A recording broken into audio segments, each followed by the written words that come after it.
Eh bien, bonjour à tout le monde, bonjour à toutes et à tous, et bienvenue sur cette table ronde de début d'après-midi autour du sujet de la coopération comme solution pour mettre en place des tournées éco-responsables, en tout cas comme une des potentielles solutions pour accompagner l'éco-responsabilité des tournées.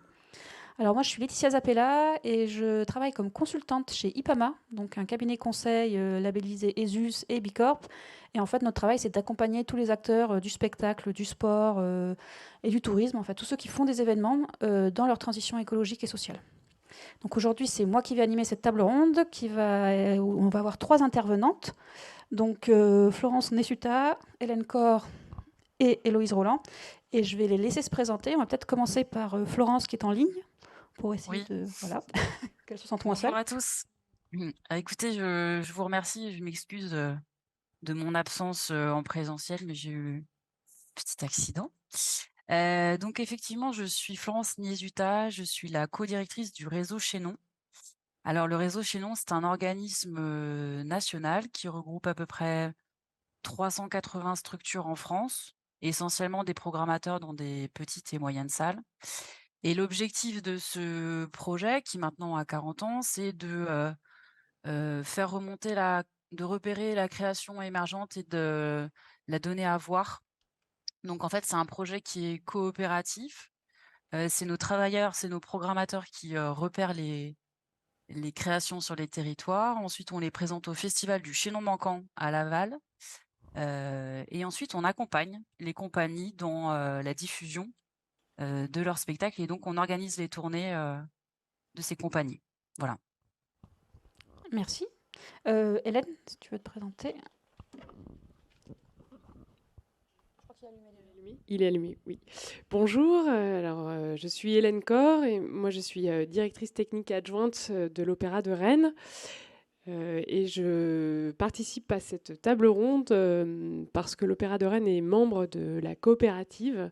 Alors la coopérative, c'est un collectif qui a été fondé par des scènes nationales. C'est un collectif de production et qui a été créé pour promouvoir les productions lyriques sur le territoire et en parallèle des institutions d'opéra, mais en faisant des productions un peu plus légères et en suivant voilà, un autre cahier des charges. Et donc l'Opéra de Rennes a rejoint ce collectif il y a quelques années. Merci. Héloïse, c'est ça? Bonjour à tout le monde, moi je m'appelle Héloïse Rouland et je suis coordinatrice des activités pour l'association Art Viva, Art Vivant, Art Durable, c'est le nom complet. Et donc on est une asso qui existe depuis 3 ans maintenant, qui est devenue un réseau de structures du spectacle engagé sur les enjeux de transformation écologique. Voilà, on est un réseau de 400 membres, toutes typologies et esthétiques confondues dans le secteur du spectacle. Et on mène tout un tas de projets justement pour essayer de d'enclencher, enfin d'accompagner l'ensemble du secteur sur ces enjeux-là. La raison de ma présence ici, c'est que bon, déjà la question de la coopération, elle est assez centrale dès qu'on se penche sur ces questions de transformation écologique. Et en parallèle de ça, on a travaillé spécifiquement ces questions-là dans le cadre d'une étude dont je vais vous parler un peu plus en détail, mais voilà, qui porte sur les leviers de la coopération pour la transition écologique. Merci à toutes les 3. Du coup, pour la salle, on va faire 2 temps en fait sur cette table ronde. Un premier temps pour échanger en fait avec les intervenantes sur finalement leur dispositif, qu'est-ce que ça met en place, quels sont les impacts, les difficultés, les rencontres. Et ensuite, on aura 20 bonnes minutes en fait pour des questions vos questions, tout simplement. Donc, si vous en avez qui vous passent par la tête, n'hésitez pas à vous les noter dans un coin ou dans votre tête pour pouvoir les poser juste à la fin. Voilà. Ma première question, c'est du coup, vous êtes toutes ici finalement pour représenter des formes de collectifs. Ces collectifs, qu'est-ce qu'ils vous apportent et en quoi le fait de vous être mis ensemble, ça vous permet finalement et socialement et environnementalement d'être un peu plus éco-responsable que si vous aviez dû rester seul finalement dans vos structures seules dans leur coin en fait. Je ne sais pas qui veut commencer. Florence ou Hélène? Hélène. Oui, je peux commencer. Alors, donc, comme je disais tout à l'heure, l'Opéra de Rennes a rejoint la coopérative il y a quelques années, en 2019. Et le fait de rejoindre cet ensemble de collectifs de producteurs, en fait, a permis de travailler sur des projets dont la diffusion était assurée déjà dans tous les lieux tous les lieux membres de ce collectif de producteurs. Donc, on sait déjà quand on produit un opéra avec la coopérative. Alors, la coopérative, c'est une production lyrique par an. Donc, c'est un projet qui est choisi par les coproducteurs. Ils demandent généralement un metteur en scène, de travailler sur une œuvre en particulier. Ils travaillent tous ensemble. C'est une décision collégiale. Et le cahier des charges à respecter, c'est quand même un cahier des charges pour une tournée en scène nationale, donc montage à J-1 et montage à J-1 et un nombre de camions, on va dire, assez réduit. Il faut que ça puisse se monter vite, donc moins de choses, temps de réglage, etc. Un peu contraint. Et l'Opéra de Rennes a des moyens que n'avaient pas les scènes nationales, type atelier de costumes, de confection et atelier décor. Et donc ça nous a permis aussi, nous, de participer à la création de ces projets et d'avoir des nouveaux projets aussi un petit peu excitants, puisqu'on savait que ça allait voyager dans une bonne partie de la France grâce justement à la fabrication en elle-même des projets. Et donc le fait de travailler en coopération de cette manière-là, ça nous a permis de travailler des projets différemment, avec d'autres contraintes, et de nous sortir un petit peu du confort des productions traditionnelles d'opéra, où on a une semaine de montage, on a un temps de création assez long, etc. Là, il faut, pour faire partie répondre à ce cahier des charges, il faut être un peu plus agile que d'habitude. Et pour nous, c'est vraiment quelque chose qui va dans l'air du temps, quoi. Merci. Florence? Oui, alors en fait, le réseau Chaînon, c'est vraiment, comment dire? C'est un projet qui est vraiment né de la volonté des programmateurs, de s'associer entre eux pour pouvoir faire, diffuser les propositions, je dirais, locales ou nationales et être un tremplin et un levier pour des compagnies qui ont, on va dire, un peu de notoriété locale pour pouvoir développer leur visibilité au niveau national, voire maintenant on développe un peu le côté, je dirais, international et francophone, puisqu'on développe des nouveaux partenariats avec la Suisse, la Belgique et le Canada. Donc l'idée, c'était de faire circuler au maximum les propositions artistiques. Et effectivement, alors nous, on fonctionne un peu, je dirais, alors l'image, elle est particulière, mais on fonctionne un peu comme un État fédéral. C'est-à-dire qu'on a 11 fédérations qui travaillent, chacune sur leur territoire. Et nous, au niveau national, on articule en fait, on anime ce réseau, de fédérations. Donc on a 11 fédérations, qui fonctionnent, par région, hein, qui correspondent à peu près aux régions administratives françaises et qui, chacune sont autonomes. Donc on a à peu près, pratiquement 400 personnes qui repèrent 3000 propositions artistiques, tous les ans et de là, on n'en sélectionne que 70 et dans la sélection de ces 70 projets qui sont présentés au chaînon manquant, donc au festival de Laval, on a effectivement, comme le disait, Hélène, les mêmes prérogatives, je dirais, techniques, quoi. C'est-à-dire qu'on travaille sur des propositions qui peuvent être, assez, facilement, mises en itinérance, qui peuvent être accueillies par des structures qui n'ont pas forcément des moyens techniques, incroyables, parce qu'on a aussi des petites collectivités qui travaillent avec nous et nous le volet éco-responsable, il s'est imposé un peu de fait,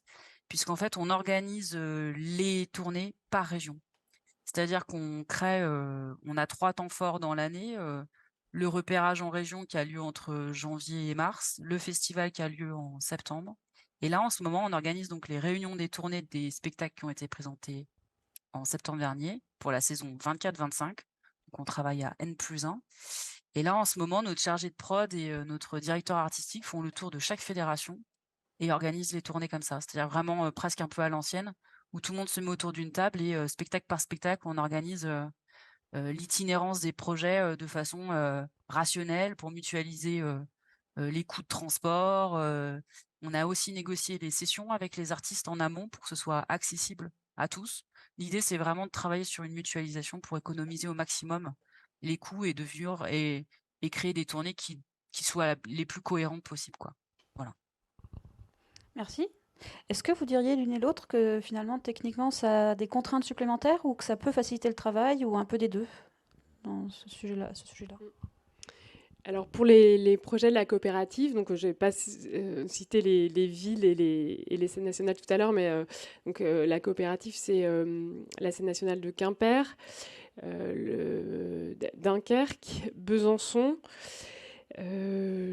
Tourcoing et l'Opéra de Rennes, et j'en oublie une. Bon, on va pas trop dans le sud de la France, mais en tout cas, on doit prendre en compte et Compiègne, pardon. Voilà, le théâtre impérial de Compiègne. Donc, quand le projet se crée, le scénographe doit travailler déjà avec la contrainte de tous ces lieux qui ont des salles quand même au niveau architectural, même des plateaux de taille très différentes avec des contraintes vraiment de taille de plateau. On passe en immense plateau à Quimper à une salle beaucoup plus petite dans d'autres villes. Et donc forcément, nous à l'Opéra de Rennes, on est habitué depuis quelques années à travailler en coproduction avec Angers Nantes Opéra. Donc les spectacles tournent à Nantes puis à Angers, avec des plateaux qui ont des tailles très similaires. Et là, le fait de travailler au sein de la coopérative, ça nous apporte des contraintes techniques, mais qui sont très, très stimulantes aussi, puisqu'on doit travailler à l'adaptation, à la tournée. On travaille tout ça bien en amont, puisque au moment de la création des spectacles, les spectacles sont accueillis aussi pour le moment de création, par petits bouts, pas dans tous les lieux, mais dans plusieurs lieux membres de la coopérative. Donc je dirais oui que techniquement, pour nous, c'est toujours stimulant, puisqu'on essaie de s'adapter au mieux à tous les lieux, et on doit prendre en compte ces contraintes-là dès la création, quoi. Des choses qui est quelque chose qui est très commun quand on travaille dans le théâtre, quand les coproducteurs sont nombreux, mais à l'opéra, c'est moins commun. D'accord. Florence, des choses à rajouter? Oui, bah en fait, oui, un peu pareil. Nous, on a un retravail des fiches techniques en amont. C'est-à-dire que avant de faire rentrer les compagnies dans ce qu'on appelle le catalogue des tournées, c'est-à-dire avant de le présenter à nos adhérents, on retravaille certaines fiches techniques dont on sait qu'elles ne passeront pas. Donc, pour éviter justement de réorganiser la tournée derrière et d'essayer de faire rentrer des ronds dans des carrés, ça c'est assez, enfin c'est pas possible. Donc on connaît bien nos salles, on connaît bien nos adhérents qui globalement ont des particularités techniques qui font que voilà, c'est pas toujours des énormes plateaux avec des plans de feu pas possibles. La question de la durée du temps de montage aussi est évidemment hyper importante. Et il y a un dernier aspect qui pour nous commence à devenir de plus en plus important vu les modèles économiques des collectivités à l'heure actuelle, c'est la problématique de l'accueil. C'est-à-dire qu'on s'est rendu compte qu'au-delà de la fiche technique, on avait des problématiques sur le nombre de personnes en itinérance. Donc ça peut être aussi des freins à l'accueil de spectacle. Enfin, ça peut être un frein à l'accueil de spectacle. Au-delà on va dire, de 10 personnes au plateau, nous, par exemple, dans notre réseau, ça ne passe plus pour des questions économiques. D'accord. Donc si je comprends bien, effectivement, il peut y avoir des contraintes un peu supplémentaires qui exigent finalement de connaître les contraintes de chacun, de tous ceux qui sont impliqués dans le projet. Mais en même temps, si on travaille bien la fiche technique en amont, ça facilite une fois qu'on est sur place. Du coup. Exactement. Ok. Ouais. Merci. Héloïse, de ton côté, du coup, effectivement, Arviva, tu l'as mentionné, a sorti il y a une semaine, en fait, c'est tout récent, une étude ou un rapport sur développer la coopération comme levier de transformation dans le secteur culturel et au-delà. Est-ce que tu peux nous en parler un peu, la présenter? Pourquoi l'avoir faite? Et qu'est-ce que vous avez étudié concrètement? Et quelles sont les conclusions? Oui, bien sûr.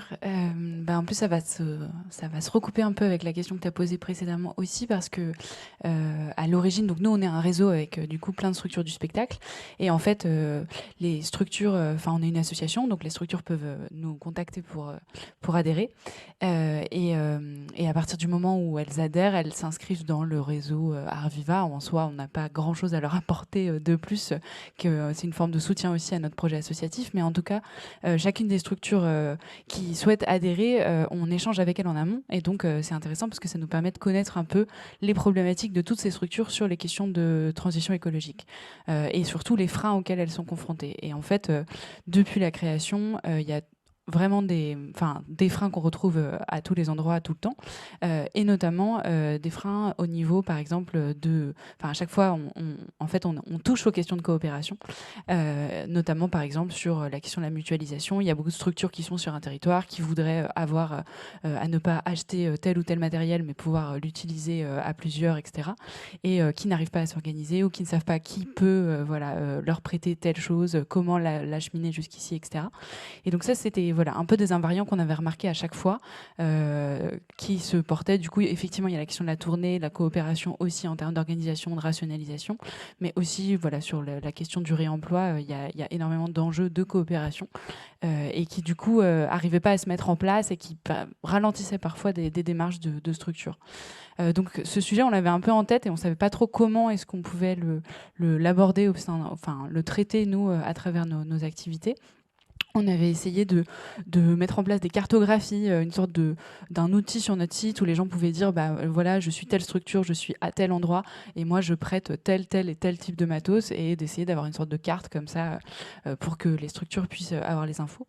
Et en fait, on se rendait compte que ça marchait pas trop. Il faut animer des dynamiques de coopération, ça n'est pas comme ça tout seul via un site internet. Donc on s'est renseigné un peu plus sur ce sujet-là, et donc on a décidé d'y consacrer une étude en particulier. Donc comme tu le disais, c'est une étude qui est sortie juste la semaine dernière, qui est toute récente, et sur laquelle on a coopéré justement d'ailleurs avec un institut qui s'appelle l'IEEFC, qui est l'Institut européen de l'économie, de la fonctionnalité et de la coopération. Qui est, en tout cas, ce sont des chercheurs et des chercheuses. Et parce qu'on s'est dit, en fait, peut-être que pour comprendre comment est-ce que la coopération, elle se met vraiment concrètement en place, il faut qu'on s'intéresse aux leviers aussi un peu sociologiques et vraiment qu'on prenne le temps de chercher qu'est-ce qui explique et qu'est-ce qui favorise la mise en place de coopération. Donc, du coup, on a travaillé avec cet institut qui est spécialisé sur ces questions. Et donc, on s'est dit qu'on allait étudier 4 terrains d'études, qu'on allait prendre 4 structures du spectacle qui essayent de mettre en place des stratégies de transformation écologique qui impliquent de la coopération. Et donc, ces 4 terrains d'études, c'est le collectif Slowfest à Bordeaux, qui rassemble différents artistes, techniciens, professionnels du spectacle qui agissent à l'échelle de la Nouvelle-Aquitaine et qui notamment sont très impliqués sur la question des mobilités douces, comment est-ce qu'on pense des tournées en vélo, etc. Ça, c'était le premier terrain. Le deuxième, c'est un tiers-lieu à Dijon qui s'appelle La Coursive Boutarique, qui est un tiers-lieu assez récent, enfin, en tout cas, qui a aussi réfléchi aux manières de se mettre en place sur le territoire. Le festival d'Aix, notamment pour toute la question de réemploi qu'ils ont, et d'éco-conception sur lesquelles ils se sont penchés. Et enfin, j'en oublie toujours, sinon c'est pas drôle. La structure suivante, enfin la dernière structure en tout cas, c'est celle de Arstock, qui est une ressourcerie en région toulousaine.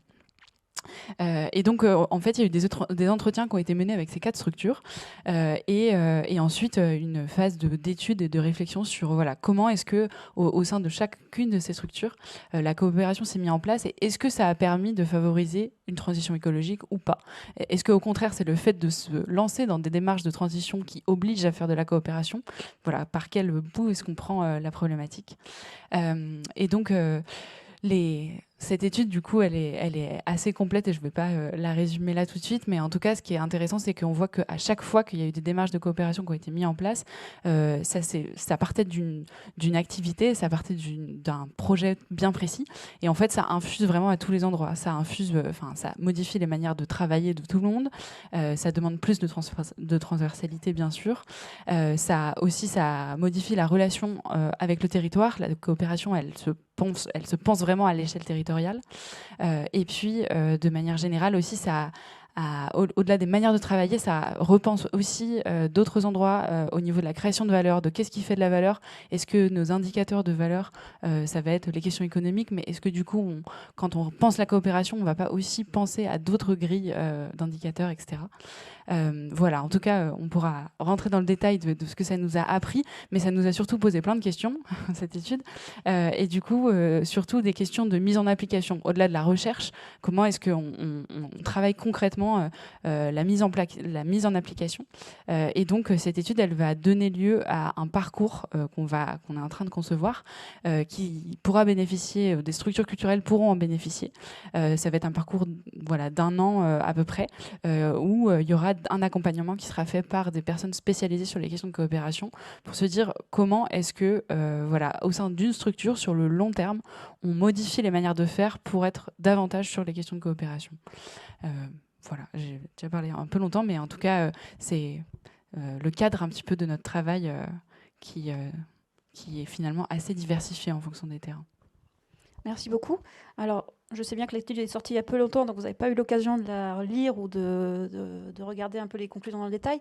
Mais est-ce que déjà ce qu'a pu présenter Loïs, ça vous parle? Est-ce qu'il y a des choses sur lesquelles vous avez envie de rebondir en termes de constat par rapport à votre vécu? Florence, je vois que tu fais oui de la Oui, tête. ouais, ouais, j'essaye de montrer des signes distinctifs. Oui, effectivement, ça fait bien écho à ce qu'on a pu déjà nous repérer au sein de notre réseau. On a essayé de mettre en place aussi, nous, on travaille beaucoup on travaille avec le ministère et tous les ans, on sort une étude, nous, à l'intérieur de notre réseau où on fait une espèce de photo sur des thématiques, je dirais un peu différentes. Et l'année dernière, on a bossé effectivement sur la question du développement durable et de la transition écologique au sein de notre réseau et de voir en quoi effectivement la coopération déjà naturelle qui était installée pouvait aider les forces vives là, en tout cas réfléchir à ces questions-là. Et on s'est rendu compte qu'effectivement, il y avait pas mal d'enjeux assez naturels autour de ça. Et on s'est aussi rendu compte, nous, dans notre étude, qu'il y avait une vraie disparité entre les structures rurales et les structures urbaines. Et qu'on ne pouvait pas aborder cette question-là, en tout cas de façon tout à fait identique. On avait un peu les rats des villes et les rats des champs qui ont des problématiques complètement différentes sur l'organisation de leur festival ou de leur spectacle. Voilà. Donc effectivement, forcément, organiser un festival au fin fond de la Mayenne, c'est pas simple en matière de covoiturage ou de gestion des déchets et alors que dans des espaces urbains hyper desservis par les transports publics, évidemment, c'est des choses qui sont plus faciles. Donc voilà, en tout cas, on a nous un mode de coopération qui a toujours entre guillemets existé. La question écologique, elle fait un peu partie de notre ADN, mais elle prend une dimension un peu différente depuis quelques années. Et voilà, il y a aussi la question de l'investissement des parcs techniques dans les salles qui posent évidemment question. Et voilà, enfin en tout cas, on a effectivement, je dirais des conclusions qui sont presque similaires avec celles de la structure Arviva. Ok, merci. Hélène, est-ce que toi, tu as des éléments supplémentaires? Parce qu'effectivement, vous n'êtes pas forcément construit, vous, pour des objectifs environnementaux, ou même de transition. Est-ce que du coup...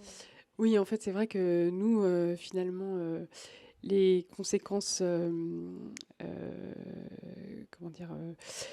positives de coopération découlent du fait d'avoir travaillé ensemble. Et comme il y a plusieurs structures qui se trouvent dans l'Ouest, au moment de la construction de la tournée, on essaie de faire en sorte d'avoir la logique pour que les camions fassent le moins de kilomètres possible, sachant que bien sûr il y a une logique aussi économique derrière ça. Forcément, si on pense de façon pragmatique la tournée, on dépense moins de carburant, on fait moins bouger les techniciens qui suivent la tournée, les artistes, etc. Donc on va dire que les conséquences bénéfiques au niveau environnemental du travail de coopération, bien sûr, existent et bien sûr sont recherchées aussi par les membres de la coopérative, mais ne sont pas centrales. C'est-à-dire que si à un moment la tournée est faite et qu'il y a un nouveau coproducteur hors réseau coopératif qui dit moi ce projet-là m'intéresse, je veux que ça joue aussi chez nous, et qu'il se trouve complètement à 500, enfin bref, pas du tout géographiquement proche des deux dates qui entourent cette nouvelle date, on va quand même faire en sorte de jouer là-bas. Donc on n'a pas vraiment d'indicateur non plus pour vérifier a posteriori est-ce qu'on a bien fait attention à certaines choses. Voilà, on n'a pas encore ce travail-là, même si, bien sûr, chaque structure membre de la coopérative est concernée, y songe. Nous, avec les ateliers de construction, décor et de confection, on fait attention. On est très concerné aussi par tout ce qui est éco-construction. On s'intéresse au travail du Festival d'Aix, d'autres lieux aussi. Mais parfois, on est rattrapé par des contraintes. Voilà, le projet scénographique, il est de cette manière-là. Pour le fabriquer, il faut quand même utiliser ce matériau. Même si on essaie de faire plein de récupération, il y a un des projets qu'on a fait avec la coopérative où notamment on a vraiment pioché aussi dans notre parc décor avec des éléments plus anciens, mais on a fabriqué aussi des nouveaux panneaux. En fait, quand on peut, on le fait. Mais malheureusement, on ne peut pas toujours. Et si on ne peut pas, on ne le fait pas, quoi.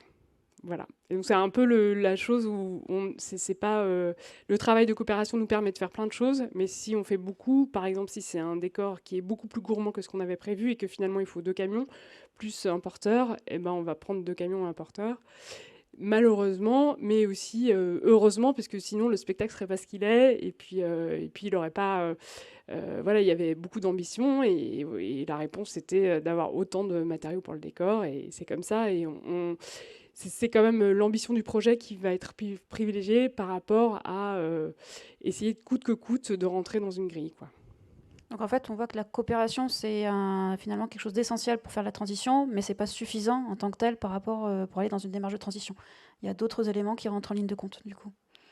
Florence, tu veux rajouter quelque chose ou c'est juste oui Non, D'accord. j'approuve tout à fait ce que tu dis. Au cas où. Ok. Moi, j'avais une question sur ces modèles de coopération. En fait, s'ils étaient déclinables, alors tu as un peu répondu à la question en disant que sur certains cas, vous aviez du mal.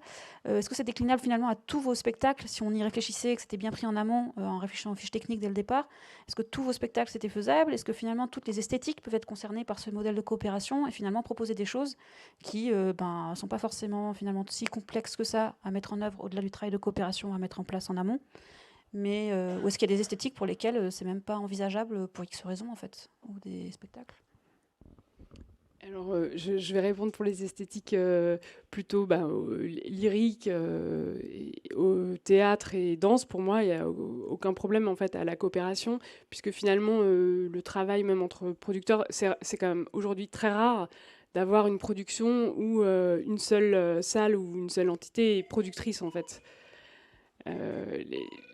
En tout cas, dans les salles publiques, généralement, vu les coûts, on essaie toujours d'être plusieurs pour coproduire, pour assurer aussi une diffusion plus large, pour faire en sorte que, effectivement, tous les coûts de production profitent à un plus grand nombre de spectateurs aussi en tournant. C'est toujours frustrant d'avoir une production qui va jouer 5 fois dans un opéra et puis qui va juste s'arrêter là et après elle va attendre peut-être d'être reprise par une autre salle, mais dans des années. Voilà. Donc le fait de travailler en coopération et en coproduction assure déjà, de fait, au moment de la création du spectacle, une diffusion plus importante. Et comme j'ai dit tout à l'heure, à côté de la coopérative, on coproduit aussi à l'Opéra de Rennes avec Angers Nantes Opéra. Et comme on travaille avec Angers Nantes Opéra aussi s'intéresse à la coopérative et coproduit aussi en plus parfois certaines dates. Et on essaie vraiment de plus rien faire tout seul en fait. Et les spectacles qu'on accueille, on accueille aussi de la danse, et généralement c'est aussi des spectacles qui sont en coproduction. Et les scènes nationales coproduisent de toute façon, et les CDN aussi. Donc pour moi, dès qu'on a plusieurs coproducteurs, finalement c'est la coopération, puisque le spectacle est pensé et créé dès le début pour aller jouer dans tous ces lieux, pour faire en sorte que les parcs aussi lumière soient, qu'on fasse au mieux pour éviter, soit pour faire de la location qui va faire toute la tournée, soit pour s'adapter au mieux à chaque salle. Donc le fait même de coproduire des spectacles, donc cette coopération, de fait, engendre un travail un peu plus collectif et réfléchi, et fait en sorte... on sait bien que c'est pour réduire les coûts, que tout le monde travaille ensemble aussi, mais ça permet d'avoir plus de diffusion et donc de faire vivre les spectacles plus longtemps, quoi. Ok. Florence, du coup, de votre côté, est-ce que finalement, enfin, selon toi, c'est déclinable sur tous les types d'esthétiques ou sur tous les types de spectacles, ou est-ce qu'il y a des esthétiques ou des spectacles qui ont plus de contraintes que d'autres et sur lesquels la notion de coopération devient particulièrement complexe? Ouais, bah écoute, nous, de toute façon, on est un festival pluridisciplinaire, donc on a à cœur justement d'aider tous les types de spectacles, que ce soit du théâtre, du jeune public, de la musique, de la danse, de la rue aussi. On accompagne aussi de la rue. Donc on a vraiment à cœur de travailler sur cette pluridisciplinarité. Par contre, on se rend compte objectivement que dans les résultats de nos scores, je dirais, de compagnie et du nombre de dates qui sont générées sur les tournées, il est plus facile, évidemment, je dirais, de faire tourner un spectacle jeune public avec une fiche technique légère, que de faire tourner un spectacle de danse avec un plan de feu, qui nécessite, 2 services de montage. Et on en revient encore un peu à la question qui est malheureusement aussi un peu le nerf de la guerre, c'est-à-dire la question économique des structures qui, nous, sont nos adhérents et qui donc accueillent les spectacles. C'est-à-dire, la question de ouais, du budget disponible pour l'accueil des spectacles, tant sur, la session que le nombre de personnes en accueil, que, les moyens techniques qui sont mis en place. Donc nous, plus la fiche technique va être lourde et le nombre de personnes en VHR, plus ce sera compliqué de les faire tourner. Et il y a une autre problématique sur la danse qui est, à mon avis, une problématique, quasi, universelle, c'est que les formats danse sont des formats qui peuvent être courts. Et nous, on a aussi des structures, je reviens à la question des structures, rurales. Il est compliqué de faire déplacer un public pour 25 minutes. Donc quand on a une soirée danse à mettre en place, il faut qu'on mette en place 2 spectacles, donc il faut doubler les coûts de session, donc voilà. Donc pour la danse, il y a une espèce je dirais qu'il y a une espèce de croisement d'une double problématique. C'est-à-dire que pour accueillir de la danse dans nos salles, c'est parfois un peu plus compliqué et on se rend compte que les tournées sont moins importantes sur ces spectacles-là, alors que des jeunes publics peuvent faire, là cette année, on est en train d'éclater tous les scores avec un spectacle qui va peut-être faire 120 dates. Voilà. Donc oui, clairement, c'est plus facile de vendre du jeune public que de la danse. Ok. Voilà. Mmh. Héloïse, du coup, de ton côté, est-ce que tu as des constats par rapport à ce que vous pouvez voir dans tous vos adhérents? Oui, alors, c'est sûr qu'il y a il y a des disparités vraiment énormes entre eux en fonction, voilà, des esthétiques, des typologies, des modèles économiques, de la localisation, enfin, des modes de gouvernance interne, etc. En tout cas, on se rend compte quand même que la coopération, enfin, dans le secteur culturel, elle s'expérimente beaucoup, enfin, à plein d'endroits. Et d'ailleurs, justement, l'étude nous a montré ça aussi, c'est qu'en fait, elle s'invente en permanence. Enfin, de toute façon, le mot coopération, il est un peu, je dirais pas galvaudé, mais en tout cas, on l'utilise de plus en plus. Mais en fait, c'est pour désigner aussi des modes de fonctionnement qui existent depuis un moment, qui relèvent aussi de la débrouille, qui relèvent aussi de plein d'autres choses.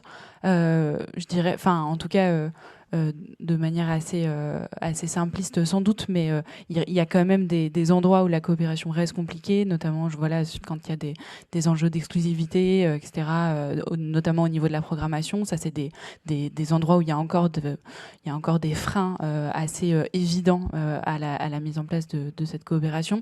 Mais sinon, à l'intérieur des structures, les freins en général, pardon, relèvent vraiment pas mal aussi de l'humain. Enfin, en tout cas, passer à un mode de coopération, ça implique des changements en termes organisationnels et humains qui sont assez conséquents. Enfin, en tout cas, on est là sur des manières de fonctionner, de penser, donc c'est assez profond. Et du coup, c'était intéressant de voir que justement, à travers toutes les structures qu'on a vues, qu'on a pu étudier, il y a énormément, autour de l'action coopérative en tant que telle, il y a énormément de travail, de sensibilisation, d'espace de dialogue, de préparer, enfin voilà, se préparer, déjà reconnaître que qu'on n'a peut-être pas toutes les compétences, que les autres ont peut-être ces compétences-là et qu'on accepte aussi de les mettre justement en commun pour qu'on trouve quelque chose à y gagner qui est en plus au-delà de la valeur économique, qui peut être un indicateur économique, mais qui peut être aussi d'autres choses. Donc voilà, il y a effectivement énormément de manières de s'en emparer, mais ça reste important d'initier des espaces d'expérimentation parce que c'est là que ça se construit. Et c'est peut-être aussi comme ça que du coup les endroits où il reste encore des freins vont petit à petit aussi changer de paradigme. Mais on parle de gros changements, donc ça prend du temps. Tout à fait. Est-ce que vous avez d'autres choses à rajouter de ce côté-là, en termes de freins ou de leviers, de manière générale? Je ne sais pas. Sinon, dernière question avant de passer la parole au public. Est-ce qu'au-delà de la notion de structure, parce que là on a fait des structures qui travaillent en coopération, mais finalement est-ce qu'il y a des outils qui existent qui vont aider à la coopération, en gros? Est-ce que vous en connaissez ou est-ce que vous en avez en tête? Peut-être Héloïse? Alors, ouais, je pensais à un outil dont on s'était parlé en amont, qui est un outil qui a été développé par un consortium, et notamment l'ONDA, donc l'Office national de la diffusion artistique, qui s'appelle CoProg, et en fait qui vise à mettre en coopération les programmateurs et programmatrices de structures du spectacle.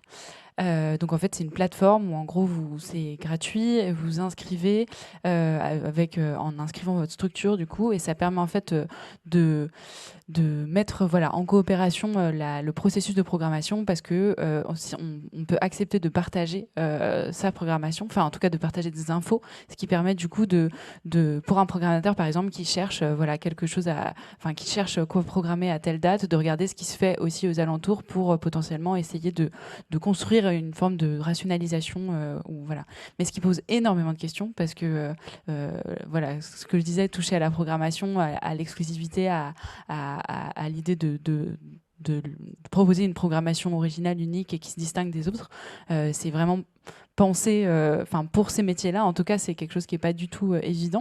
Et donc, c'est un outil là qui existe depuis quelques mois, je crois, et qui du coup est accepté, qui est considéré comme une bonne nouvelle par certaines personnes, et en même temps qui peut paraître un peu une aberration pour d'autres. Donc, il y a encore tout un travail de communication, mais aussi de changement des pratiques qui va peut-être faire évoluer la perception d'outils comme celui-ci. En tout cas, il existe, et du coup, il est utilisable par tout le monde, quoi. Du coup, merci. Est-ce que dans la salle, vous avez des questions? Vous voulez réserver 20 bonnes minutes pour les questions, donc n'hésitez pas. Oui. Je fais passer un micro. Là. Bonjour. Je voulais savoir, Héloïse, dans quel type de structure vous évoluez, et vos adhérents, par exemple, c'est quoi comme type de budget qu'il faut pour adhérer à votre association? J'en avais une dernière, mais allez-y. Merci pour la question. Donc, comme je disais, on a vraiment des structures très différentes. Alors après, on reste quand même, je dirais que vraiment les plus, on ne touche pas encore les plus grosses structures culturelles françaises. Mais on a un réseau assez diversifié qui va vraiment de la petite compagnie de cirque à la scène nationale, Et en termes de typologie, on a des lieux, des compagnies, des équipes artistiques, des individus, des bureaux de production, des labels. C'est assez varié. On a aussi du coup en termes d'esthétique du théâtre, de la rue, du cirque, de la musique, toute esthétique aussi au sein des musiques, et de la danse également. Alors après, initialement les fondatrices et les fondateurs étaient plutôt secteur musique et classique, secteur musique baroque et classique. Donc depuis, ça a quand même évolué, mais on avait un noyau à la base comme celui-ci. Donc on est assez diversifié au final. On travaille aussi avec des organisations professionnelles. Donc in fine, on est quand même en relation avec les structures qu'elles représentent, même s'ils ne sont pas adhérents directement. Par exemple, on a une quinzaine d'organisations professionnelles qui sont donc réseaux, fédérations, syndicats du spectacle qui sont adhérents à Arviva, notamment des très gros comme le Prodis, et puis des plus petits aussi comme Territoire de Cirque, ou d'autres réseaux. Et donc sur la question de l'adhésion et de ce que ça représente, c'est de l'ordre de, en termes budgétaires, c'est de l'ordre de 70 € par structure par an pour adhérer. Donc c'est vraiment pas grand chose.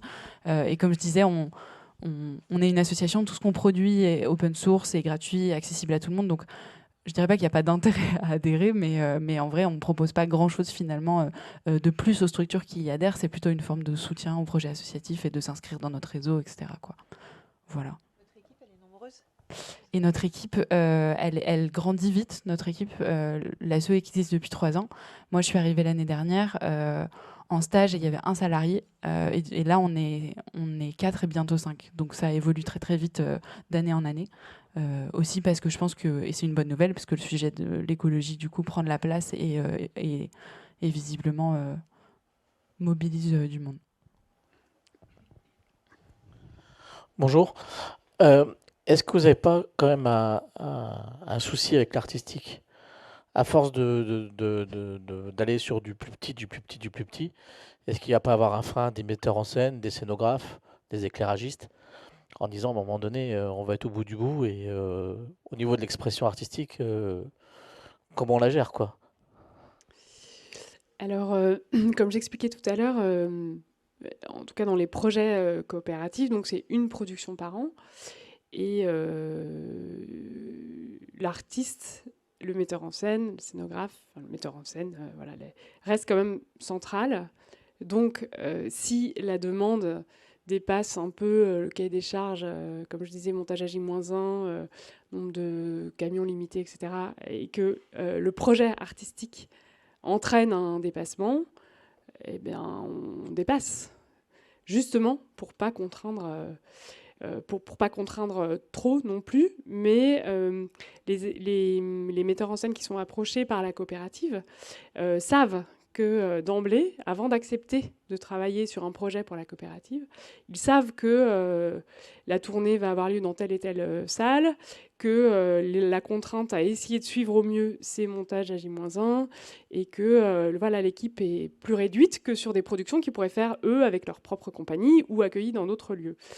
Donc, c'est pour ça que je dirais que les artistes qui décident de travailler, et souvent, c'est pour les metteurs en scène, souvent c'est leur première mise en scène d'opéra. Pour les chanteurs, c'est aussi une sorte de laboratoire, donc ce sont souvent aussi des jeunes chanteurs. Donc, c'est aussi une opportunité pour eux.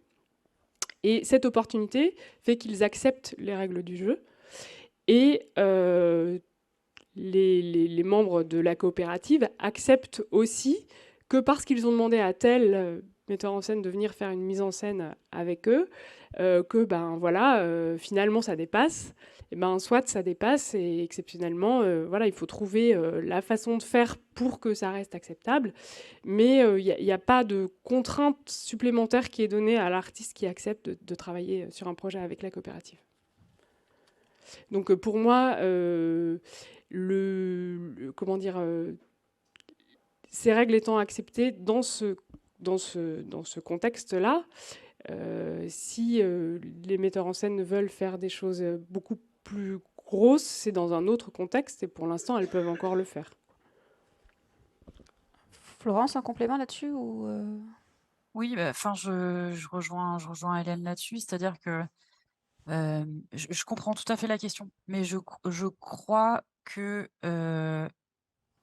la qualité artistique, enfin en tout cas nous dans notre domaine, la qualité artistique n'est pas forcément inhérente à une fiche technique hyper lourde et à un plan de feu où on met 3 PC sur une personne. En tout cas, nous on ne contraint pas les artistes puisqu'on va choisir déjà, je dirais, des produits finis. C'est-à-dire que nous on n'a pas dans le cahier des charges de contraintes mises sur les artistes, sauf, je dois le concéder, pendant la période du festival où là, comme effectivement il faut qu'on enquille 116 représentations en 6 jours, on adapte parfois les fiches techniques pour pouvoir enchaîner les représentations.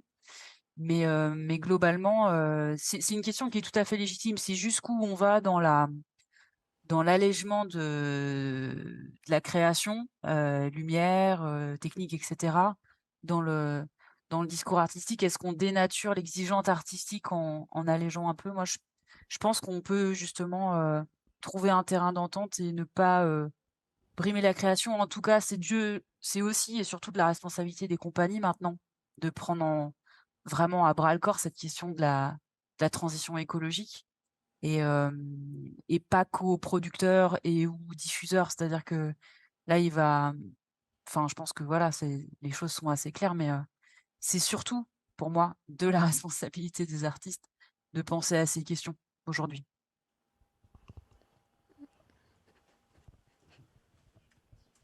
Bonjour. Pour faire suite à ce que vous venez de dire, notamment sur la question des artistes et des compagnies, est-ce que le risque n'est pas justement d'aller vers une sorte de nivellement par le bas des exigences avec une surproduction de petites formes qui va peu tourner? Et est-ce que là aussi on n'entre pas en confrontation directe avec le modèle économique qui est l'aide à la création, qui va encourager finalement une forme d'obsolescence programmée des spectacles? Et j'avais une deuxième question qui est un petit peu dans cette ligne-là, qui est celle du rapport que vous pouvez avoir en tant qu'association coopérative avec les tutelles, les financeurs, les pouvoirs publics de manière générale, sur la mise en place peut-être à terme, on ne sait pas trop, d'éco-conditions. Et donc, dans quelle mesure est-ce que vous pensez avoir un rôle à jouer pour que les choses puissent être dans une forme de cohérence avec ce que vous voyez sur le terrain? Voilà. Mhm. Les deux questions sont particulièrement pertinentes. Oui, alors effectivement, comment dire, c'est absolument pas notre objectif que de ne diffuser plus que du jeune public avec 2 personnes qui peuvent rentrer dans une médiathèque. Que les choses soient claires là-dessus. Au contraire, le réseau Chaînon et les programmateurs qui font partie du réseau, parce qu'en fait, il y a pas de réseau, il y a 400 programmateurs qui s'associent pour essayer de faire, vivre leur territoire et faire que, les territoires voisins découvrent les pépites de leur territoire, en fait, c'est à peu près ça. Hem, hem, il y a de la place pour, toutes les formes, il y a de la place dans une programmation et dans une saison culturelle, on a du petit jeune public, mais on peut aussi accueillir des plus grosses formes théâtrales et l'objectif, c'est surtout pas, de suffoquer et d'uniformiser, la création artistique. C'est vrai que les pouvoirs publics et les régions, pour ne pas les citer, sont les unes après les autres en train de clairement se désengager sur la question de la création et du soutien à l'aide à la création dans les compagnies. Pour l'instant, le réseau Chaînon, a une position, n'a pas de position politique, je dirais, forte, hem, sur cette question-là. C'est-à-dire que nous, on est un levier et un tremplin à l'aide à la diffusion de compagnies déjà structurées, déjà existantes, ayant déjà fait ce process, je dirais, d'aide à la création. C'est-à-dire que vraiment, nous, on accueille des propositions déjà toutes prêtes. On n'est pas dans l'aide à la structuration et on n'est pas vraiment. C'est pour ça que le terme émergent, c'est peut-être un peu ambivalent parce que c'est pas tout à fait vrai.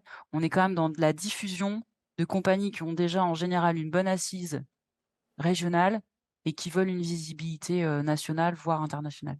Donc on est ce tremplin à ce niveau-là et pour l'instant, très sincèrement, on ne s'est pas encore vraiment positionné, je dirais vraiment d'un point de vue fort sur la question politique. Mais peut-être que ce serait de notre devoir. Héloïse, sur la deuxième question, tu as des... Peut-être. Oui, peut-être. J'abonde dans ce qui a été dit avant et le fait que effectivement, de toute façon, toutes ces questions écologiques, elles posent énormément de questions sur le plan artistique, même ne serait-ce que la question du ralentissement, de la rationalisation, etc., qui pose aussi des enjeux de diversité culturelle, du coup, de fait. Donc c'est important de se les poser et que ça rentre aussi dans le débat de qu'est-ce qu'on choisit collectivement, justement, et sur quoi on s'accorde. En tout cas, sur les questions spécifiques liées à l'éco-conditionnalité, nous, c'est un sujet qui nous occupe, qui occupe aussi une partie de nos activités. Parce que, comme je disais, on travaille avec avec Arviva, petit à petit, on s'éloigne un petit peu de ce qu'on faisait avant, c'est-à-dire développer de la ressource et des outils pour les structures du spectacle, parce qu'on se rend compte qu'en fait, il y a déjà plein de structures qui font ça et qui le font très bien et mieux que nous, en plus à l'échelle régionale. Par contre, comme on est au niveau national et qu'on est un réseau qui est assez identifié, on se dit que peut-être notre endroit, ça peut être justement dans ces enjeux de plaidoyer, de relations avec les institutions et de toutes les questions financières aussi qui bloquent pour le moment justement la transition. Et donc, Je n'aurais pas d'éléments concrets à apporter là-dessus, mais je sais que cette question de l'éco-conditionnalité, elle est discutée partout et qu'on est régulièrement mobilisé là-dessus. Et nous, on travaille avec les réseaux et les syndicats à faire en sorte que si éco-conditionnalité il y a, elle soit intelligente et pensée au mieux pour répondre aussi au secteur du spectacle et conserver aussi notre activité dans ce qu'elle a d'essentiel. Voilà, tout ça pour dire juste que, désolée, j'apporte pas d'éléments concrets, mais en tout cas, on est conscient de cet enjeu-là qui est vraiment de plus en plus important et on travaille avec le ministère et avec les réseaux et syndicats sur ces questions-là. Je rajouterais qu'il y a également un gros travail aussi de réflexion sur la cohérence entre les aides, finalement, parce qu'entre les aides éco-conditionnalisées où on impose un certain nombre de choses versus ce qu'on valorise à travers d'autres aides, des fois, en fait, il y a une forme d'incohérence. Donc, il y a quand même pas mal de réflexion aussi là-dessus. Du coup. Est-ce qu'il y a des questions autres? Oui.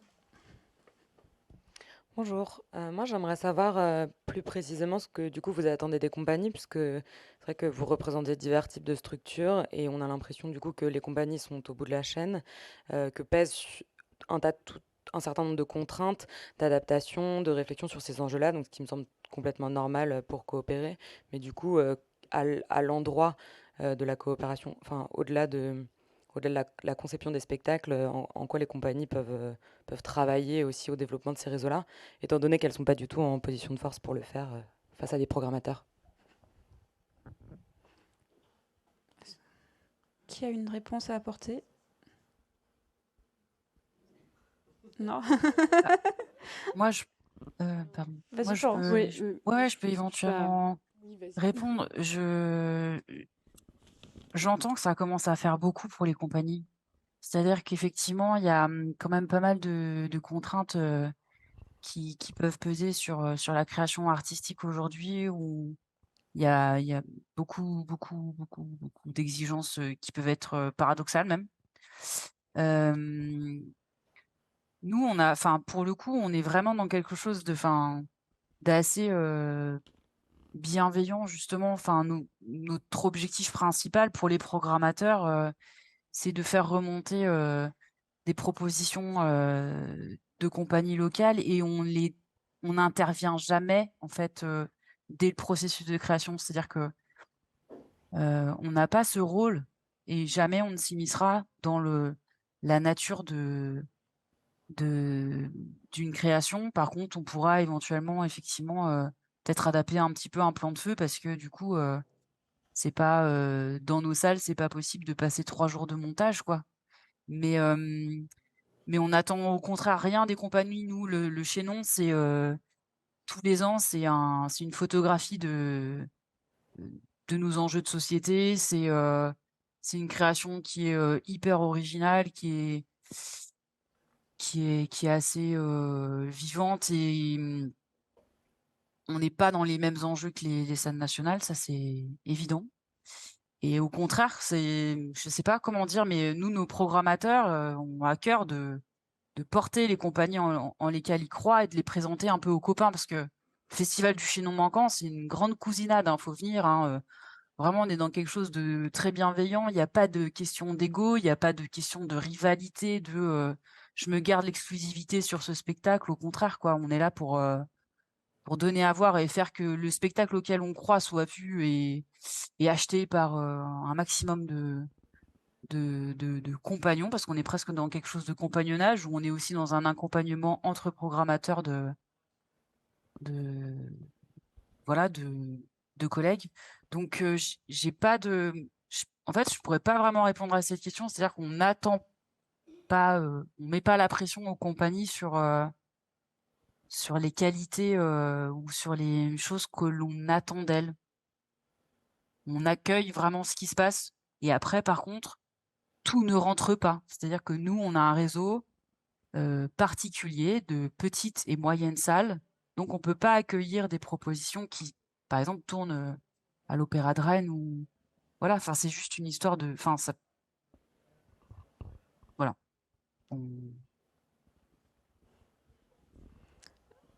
Et moi, j'interviens aussi parce que je pense que nous, pour le coup, c'est vrai que à l'opéra, il n'y a pas vraiment de compagnie puisque chaque mise en scène lyrique, elle est plutôt un travail avec un metteur en scène, et puis un orchestre, et puis des chanteurs.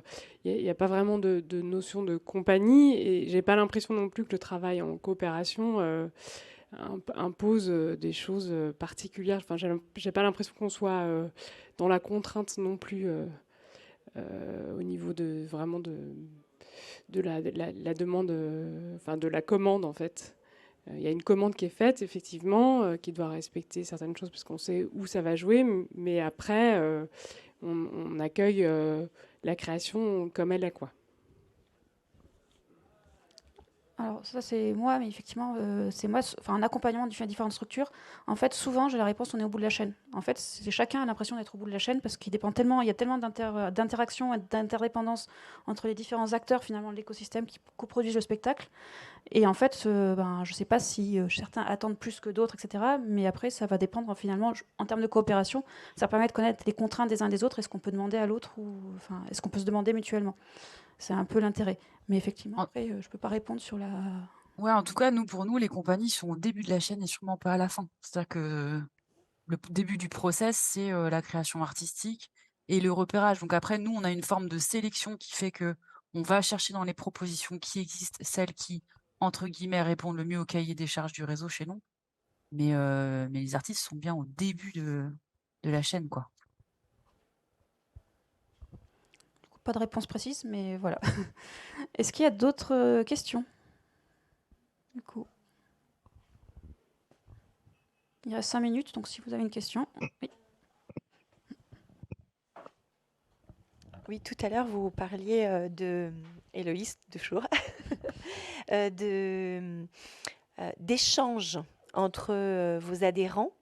Ils se prêtent du matériel, carrément, on n'est pas dans la location de matériel, on est dans éventuellement le prêt de matériel. Oui, enfin même sans nous en fait. Enfin, ils n'ont pas besoin de nous, ils le font déjà. Il y a des structures qui se prêtent du matos D'accord. voilà, dans leur pratique. Enfin, c'est un peu de la débrouille, mais ouais, c'est. Donc, alors, du coup, il y en a certains qui achètent le matériel et Alors c'est pas très organisé. Enfin, tout dépend en fait des contextes et chacun, enfin. Tout le monde a des manières de fonctionner différemment, mais ça peut être très bien organisé. Enfin, il y a aussi des structures qui organisent la mutualisation, comme par exemple, il y a une structure qui s'appelle Kajibig à Lyon, qui est vraiment très spécialisée sur ces questions de mutualisation et qui a organisé tout un système à l'échelle territoriale sur comment est-ce qu'on échange en fait le matériel, notamment technique. Et après, effectivement, sinon, c'est aussi de l'interstructure. Voilà. D'accord, c'est très organisé. Merci beaucoup. Alors, je me permets juste d'ajouter une chose pour le prêt de matériel. En fait, effectivement, sur, je pense, tout le territoire, en fonction du parc matériel de chacun et des possibilités, ça arrive souvent Alors, ça peut être une grosse structure qui dépanne des petites structures, mais ça peut être des structures de taille égale qui ont un parc matériel qui est différent, mais qui ponctuellement a un besoin. Et comme il y a une sorte d'entraide et de réciprocité, finalement, même si on sait bien que les projets sont structurés et finis, et comment dire, les budgets sont faits aussi pour qu'on puisse louer du matériel, mais si on peut éviter par moment, ça rend service à tout le monde. Je ne pense pas que ça soit forcément très organisé. Alors il y a des lieux, il y a aussi l'agence culturelle Grand Est qui a des parcs de matériel où là c'est ouvert aussi aux petites compagnies qui peuvent aller emprunter du matériel. Il y a même des salles de répétition. Voilà. Chaque région aussi a essayé de développer des choses, mais c'est pour essayer de travailler moi je dirais en bonne intelligence, de faire en sorte, parce qu'on sait bien que toute chose a un coût, et si on peut essayer de faire un peu différemment, c'est toujours le bienvenu, quoi. Merci. On en revient toujours au fait de connaître effectivement ce qu'il y a sur son territoire et connaître les contraintes et les besoins et les disponibilités des uns et des autres, quoi. Est-ce qu'il y a une autre question? Dernière question, du coup. Il reste 3 minutes. Non? Pas de regret? D'autres exemples de coopération qui existeraient? Est-ce que vous en avez, vous, en tête là tout de suite?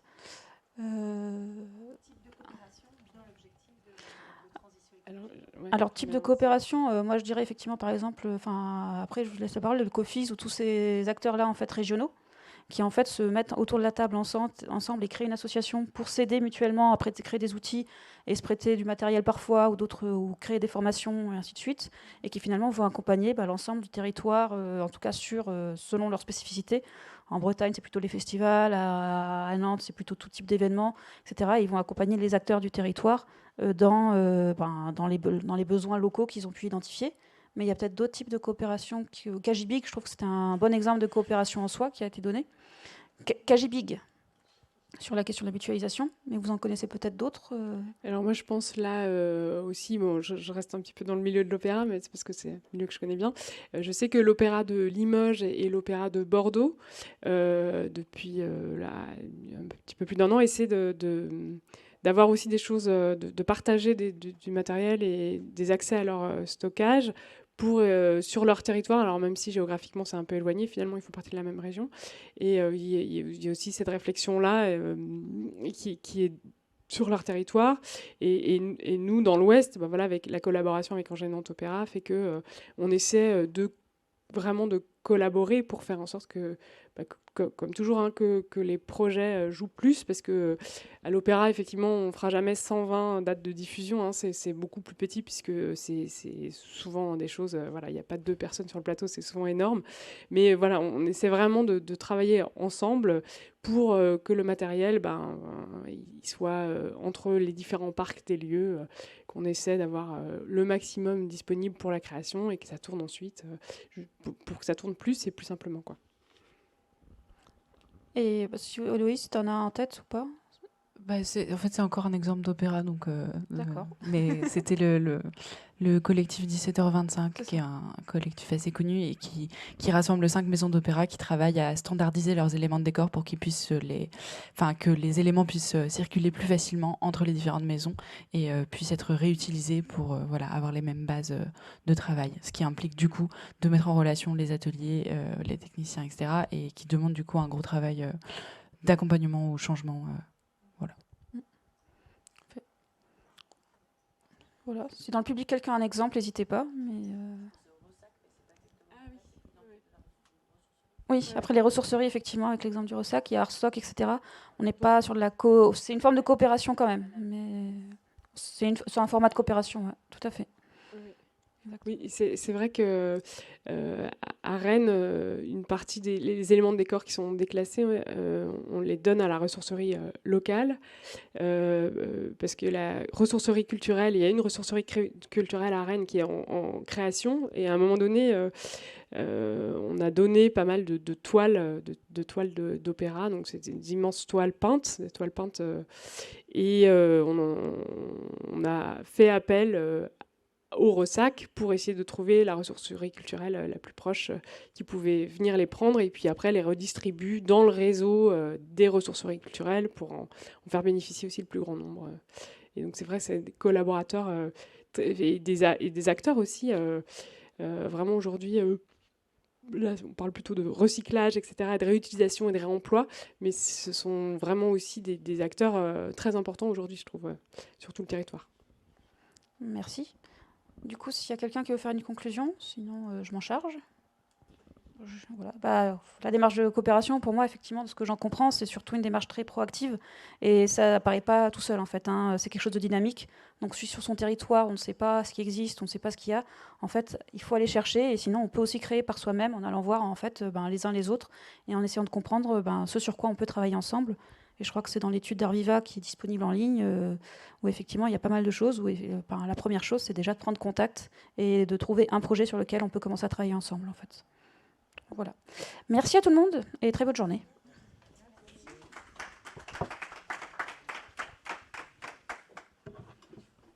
Et merci Florence. Merci beaucoup. À bientôt. Au revoir.